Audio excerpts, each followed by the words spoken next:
Bismillahirrahmanirrahim. Assalamualaikum warahmatullahi wabarakatuh. Alhamdulillah. Alhamdulillahilladzi bi ni'matihi mussalihat. Asyhadu an la ilaha illallah wahdahu la syarikalah wa asyhadu anna Muhammadan abduhu wa rasuluh la nabiyya ba'dah. Allahumma shalli ala Muhammad wa ala ali Muhammad kama shallaita ala Ibrahim wa ala ali Ibrahim fil alamin innaka Hamidum Majid. Alhamdulillah. Iwan wa akhwatillah rahimakumullah. Sahabat Rayapati dimanapun berada, puji syukur kita panjatkan kepada Allah Azza wa Jalla yang telah memberikan nikmat pada kita, nikmat iman, nikmat Islam, juga nikmat sehat walafiat, dan terpenting adalah nikmat hidayah yang Allah terus arahkan kepada kita sehingga kita terus diberikan cahaya-cahaya kebenaran. Salawat dan salam tercurah pada baginda Nabi besar kita, Nabi Muhammad Sallallahu Alaihi Wasallam, yang semoga kita menjadi hamba-hambanya, menjadi umat-umatnya yang kelak mendapatkan syafaat beliau yaumil akhir. Iwan wa rahmatullah.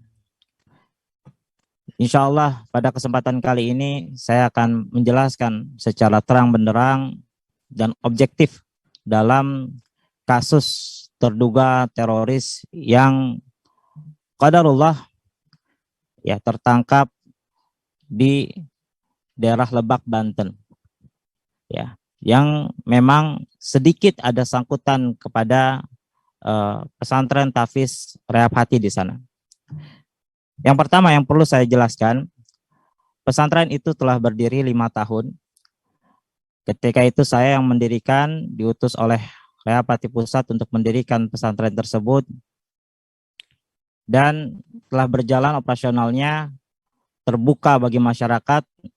Ketika pembukaannya diumumkan, lebih dari 500 atau 1.000 orang mendengar pembukaan itu dengan kita pesertai. Ketika itu ada acara ya kemasyarakatan di desa. Ya, yang mengumumkan langsung adalah ketua DKM di sekitar masjid. Dan yang kedua, secara administrasi kependudukan pondok di sana kami berkoordinasi langsung kepada kepala desa, dan kepala desa pun ya mempermudah segala urusan administrasi tersebut karena memang mendapatkan rekomendasi dari banyak warga ya tentang pesantren kita yang bersosialisasi dan melakukan kegiatan-kegiatan sosial yang bermanfaat untuk warga di sekitar. Selama 5 tahun berjalan ya sahabat yang rahmati Allah, ya, anak-anak pun sekolah di sekolah sekitar. Kita bekerja sama di sekolah sekitar, paginya mereka sekolah. Paginya mereka sekolah, pulang dari sekolah, mereka melanjutkan aktivitas di pesantren, menghafal Al-Quran. Hingga detik ini, anak-anak kami ada yang sudah mencapai 20 juz, ada yang sudah mencapai 10 juz, dan alhamdulillah usia 8 tahun, usia 7 tahun, itu rata-rata sudah memiliki hafalan 1-2 juz. Dan itu alhamdulillah teman-teman yang rahmati Allah, ya, karena memang kami fokus dalam pembelajaran Al-Quran.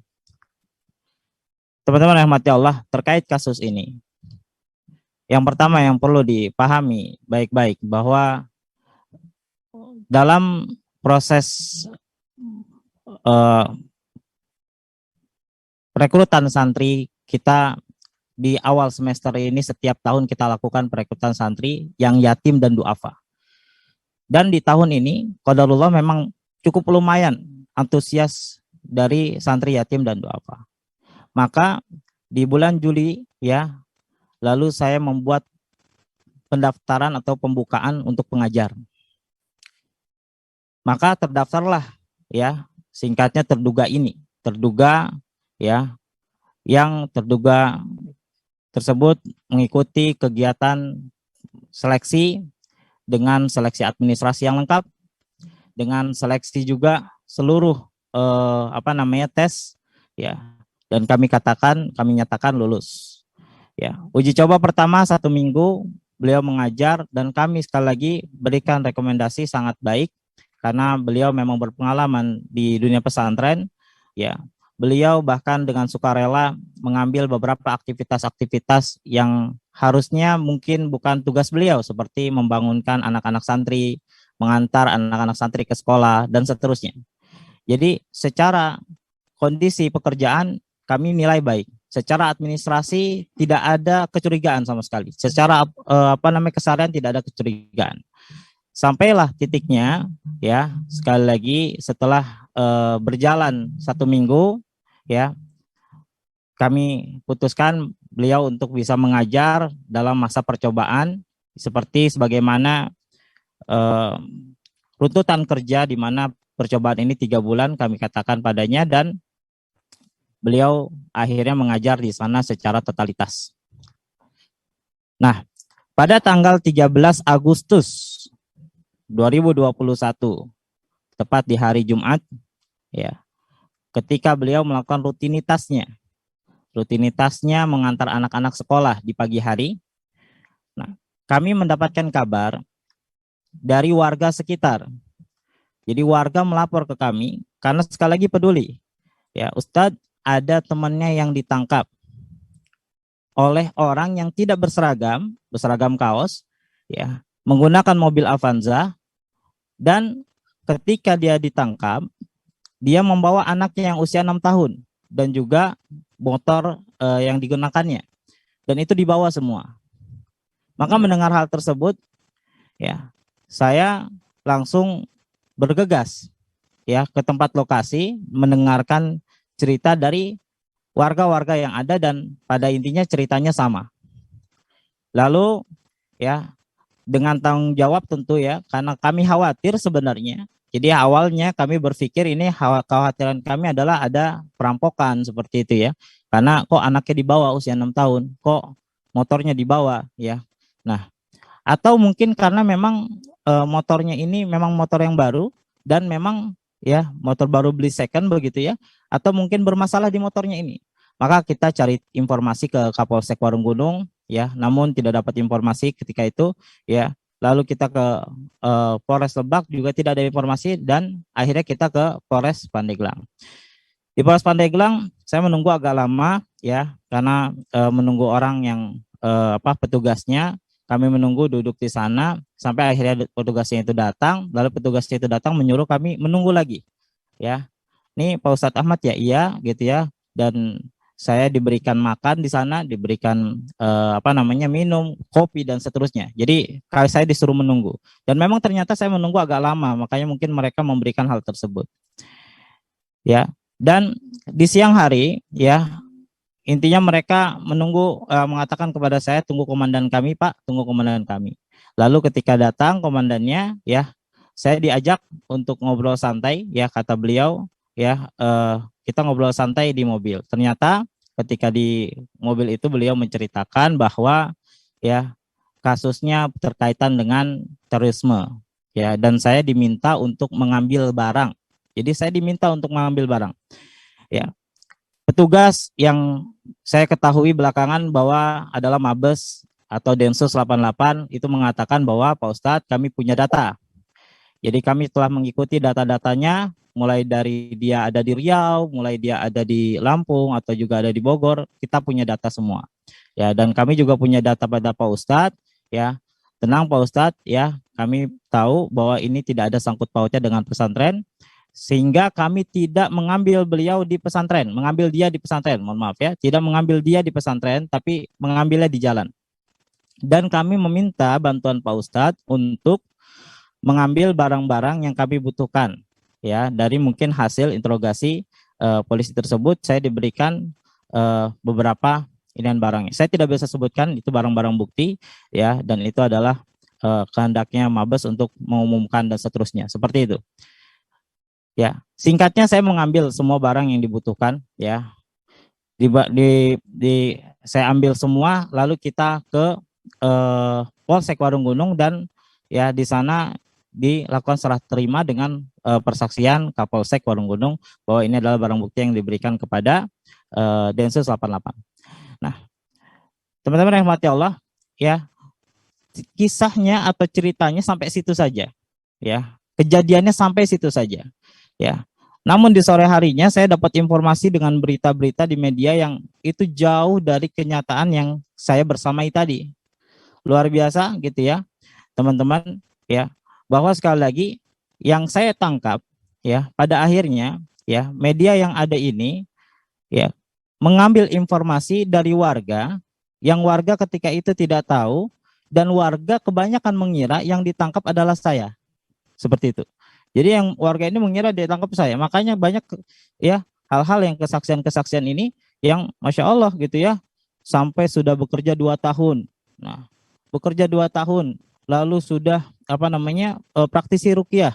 Nah, ini mengarah sekali pada saya, dan memang kebanyakan warga setelah ini ya, setelah hari itu saya sosialisasi ke warga, saya ke kepala desa, mereka mengiranya adalah saya. Ya, jadi kalau saya mengambil kesimpulan, media ini mengambil sumber yang tidak tepat, ya, pada akhirnya memberitakan hal-hal yang tidak tepat begitu. Dan hal ini tentu merugikan, pertama tentu ya komunitas yayasan yang sudah berdiri ya 11 tahun rehab hati dengan 170 rumah rehabnya ya, dan saya adalah ketua umum tahfiz nasional yang berada dalam naungan rehab hati ya. Ini merugikan sekali ya, kalau secara besar sekali teman-teman, ini adalah kerugian dalam nama baik rehab hati ya. Ya, itu seperti itu. Lalu yang kedua, ya mungkin secara personal saya merasa dirugikan, namun ya saya mengira sekali lagi ya kerugian saya tidak akan sebanding dengan ya kerugian yayasan rehab hati yang namanya sudah besar begitu. Maka di saat ini saya menegaskan tadi ya, berita atau sumber yang tidak objektif atau sumber yang tidak tepat akhirnya melahirkan berita-berita yang tidak tepat juga. Mohon betul-betul dirubah ya, betul-betul diperbaiki dengan berita yang sebenar-benarnya ya. Itu yang pertama. Nah, dan saya tanggapi juga semua sisi berita yang memang sekali lagi tidak tepat, sekali lagi tidak tepat, tidak objektif ya. Di pemberitaan itu disebutkan bahwa dia ditangkap di pesantren ya. Teman-teman yang hormati Allah, sekali lagi saya mengutip perkataan petugas Densus 88 ketika itu, bahwa ya kami tidak menangkap atau tidak mengambil ya terduga ini di pesantren, kan kami mengetahui bahwa tidak ada sangkut paut. Itu yang pertama. Yang kedua, saya yang mengirim semua barang bukti. Jadi tidak ada satupun anggota Mabes, anggota Densus yang menginjakan kaki di pesantren. Yang ini perlu saya pertegas ya. Nah, itu poin penting ya, karena memang pemberitaannya ditangkap di pesantren. Ini yang menjadi buah bibir yang besar sekali. Lalu yang kedua adalah pemberitaan yang mengatakan bahwa dia sudah 2 tahun. Sekali lagi tadi saya sudah terangkan bahwa dia sudah bekerja, dia baru bekerja 3 minggu 2 hari. Ya, 3 minggu 2 hari. Ya. Setelah masa percobaan seminggu, dia bekerja dengan fee yang kita berikan sebesar 3 minggu 2 hari itu. Jadi tidak ada lebih dan tidak ada kurang. Lalu yang ketiga, hal yang perlu saya tanggapi lagi adalah tentang berita yang mengatakan bahwa pesantren ini tertutup. Ya, saya konfirmasi langsung ke ketua RT ya dan keluarga sekitar tentang hal tersebut. Pada intinya, ya pencari berita mengarahkan ya dengan pertanyaan-pertanyaan yang akhirnya ya mereka sendiri menyimpulkan bahwa tertutup, seperti itu ya.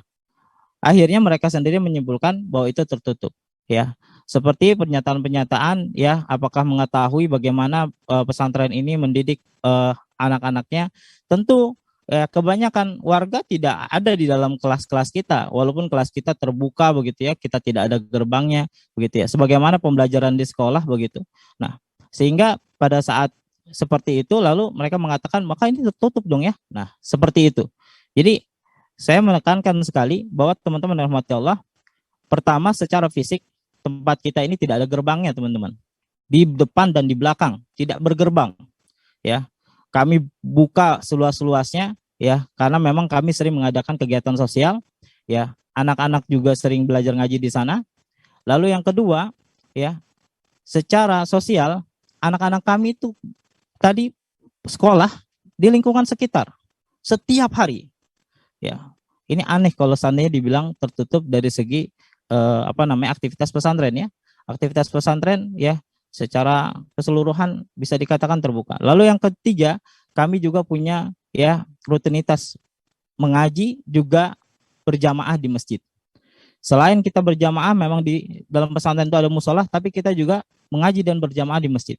Dan ya selama 5 tahun ini kami menjalin koordinasi secara menyeluruh begitu ya, kepada semua pihak, pada sesepuhan begitu ya, memberikan program-program yang bermanfaat bagi warga sekitar. Dan terakhir kali kemarin kami membagikan kurban ya, Pak Ketua RT sebagai koordinator penyebaran kurbannya, karena beliau yang paling tahu tentang warganya. Lalu juga di desa sebelah ya, Pak Ketua RT di Desa Baros dan di Desa Pasir Tangkil, saya menunjuk ketua pemuda ya di desa tersebut, ketua kepemudaan di desa tersebut yang membagikan ya dan menyalurkan kurban rehab hati di daerah pesantren, dekat pesantren ya. Dan program-program lain, tebar kurma, tebar Quran, itu semua kami adakan di lingkungan pesantren, teman-teman yang rahmati Allah. Nah, sehingga 3 poin yang paling penting inilah yang membawa-bawa nama pesantren ya, dan ya mengartikan secara langsung ataupun tidak langsung bahwa pesantren ini terlibat, bahkan menyembunyikan ya, bahkan ada statement-statement personal, tentu oknum-oknum yang mengatakan bahwa menggenerasi teroris. Nauzubillah, nauzubillah min zalik ya. Teman-teman yang hormati Allah, kita tahu bagaimana rehab hati dan sudah dijelaskan secara detail oleh Ustadz Nuruddin Al-Indonesia ya. Maka detik ini saya katakan inilah klarifikasi yang sebenar-benarnya tentang kejadian tersebut ya. Jadi saya bermohon juga meminta tolong bahkan kepada media-media yang telah memberikan informasi yang kurang tepat, barangkali kami berhusnudzon karena memang mengambil sumber informasi yang tidak tepat, maka akhirnya ya ditulislah ya seadanya seperti itu ya, lalu akhirnya menjadi tersebar dan seterusnya. Kami berharap itu segera diklarifikasi atau segera diganti begitu ya. Dan saya pun ya sekali lagi mengapresiasi ya apa yang telah dikerjakan oleh Pak Mabes, karena memang Mabes atau Densus 88 yang saya sekali lagi bersamai ketika itu bekerja secara cepat ya. Tidak ada kamera, bahkan hari Sabtu, jadi hari Jumat kejadiannya, hari Sabtu karena saya dapat informasi yang begitu banyak negatifnya terhadap pesantren kami, saya langsung pergi ke Polda. Saya ke Polda, di sana saya bertemu dengan petugas-petugas Polda ya. Ada Pak Yanto dan bapak-bapak yang lainnya di sana ya. Yang pada intinya saya mengadu bahwa Pak, ini kondisinya pemberitaannya kok negatif ke pesantren ya. Nah, maka ya beliau menenangkan saya bahwa ya Pak Ustadz, insya Allah kami menjamin bahwa tidak akan ada foto dan video yang terkait penangkapan tersebut. Dan karena memang saya mau bersama itu, saya melihat tidak ada kamera, tidak ada foto-foto saya di foto atau apapun ya ketika hal tersebut gitu ya, yang berkaitan dengan penangkapan itu. Seperti itu sebenarnya ya. Pada intinya itu saja ya klarifikasi dari saya, mudah-mudahan ini jelas dan terang tadi ya. Dan sekali lagi saya katakan sejujur-jujurnya secara objektif ya, bahwa sekali lagi ya detik ini ya saya tekankan ya sebagai Ketua Divisi Tahfiz Rehab Hati dan juga bahkan Dewan Pembina Pondok Tahfiz Rehab Hati yang tinggal di Tahfiz Rehab Hati Lebak ini ya, saya tekankan bahwa tidak ada sedikit pun pengetahuan kita terhadap ya aktivitas pelaku yang terkait terorisme ya, dan tidak ada sedikit pun ya dari kita yang melindungi ya siapapun yang berkaitan dengan terorisme ya. Dan detik ini juga saya tekankan bahwa Rehab Hati tidak terkait dengan tindakan terorisme apapun ya, terkait juga kasus terduga teroris di Lebak ini. Itu saja dari saya, mudah-mudahan jelas dan terang. Afwan minkum, barakallahu fikum. Assalamualaikum warahmatullahi wabarakatuh.